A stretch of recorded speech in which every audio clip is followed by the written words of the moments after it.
بسم اللہ الرحمن الرحیم۔ جن مالوں میں 2.5% زکوٰۃ دی جاتی ہے وہ 4 قسم کے مال ہیں جن کا نصاب ہم نے کل آپ کو بتایا تھا۔ سونا یہ کتنا ہونا چاہیے، چاندی یہ کتنی ہونی چاہیے، اور نقد مال ہے، روپیہ پیسہ ہے تو یہ کتنا ہونا چاہیے، اور مال تجارت ہے تو یہ کتنا ہونا چاہیے۔ اس کا نصاب ہم نے آپ کو کل بتایا تھا۔ آج ہم آپ کو بتاتے ہیں کہ کسی کے پاس میں نہ تو سونے کا نصاب پورا ہو، نہ چاندی کا نصاب پورا ہو، نہ نقد روپیہ پیسے کا نصاب پورا ہو، نہ مال تجارت کا نصاب پورا ہو، تو وہ کیا اس پر زکوٰۃ فرض ہے یا نہیں۔ مثال کے طور پر سونا یہ 7.5 تولہ ہونا چاہیے، لیکن کسی کے پاس میں 7.5 تولہ سے کم سونا ہے، 1 تولہ سونا ہے، تو سونے پر زکوٰۃ فرض نہیں۔ چاندی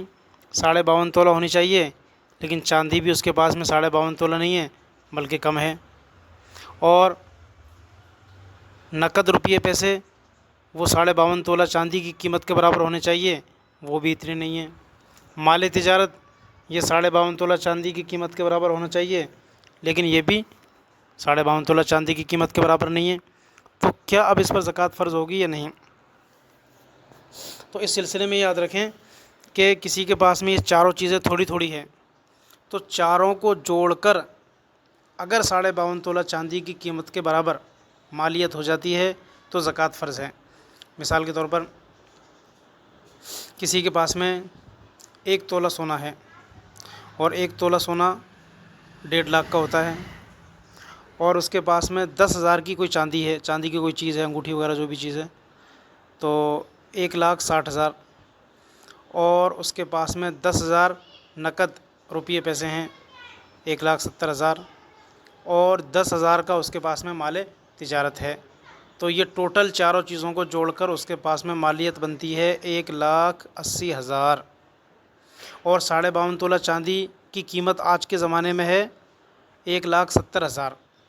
1,70,000 یہ 52.5 تولہ چاندی کی قیمت ہے۔ تو اب چونکہ چاروں چیزوں کو جوڑ کر اس کے پاس میں اتنی مالیت ہے کہ جو 52.5 تولہ چاندی کے نصاب کو پہنچ جاتی ہے، تو اب اس کے اوپر زکوٰۃ فرض ہے، اور اس کو اپنے ٹوٹل مال کی یعنی 1,80,000 جو اس کے پاس میں مال ہے، اس مال کی اس کو زکوٰۃ دینی ہے 2.5% کے حساب سے۔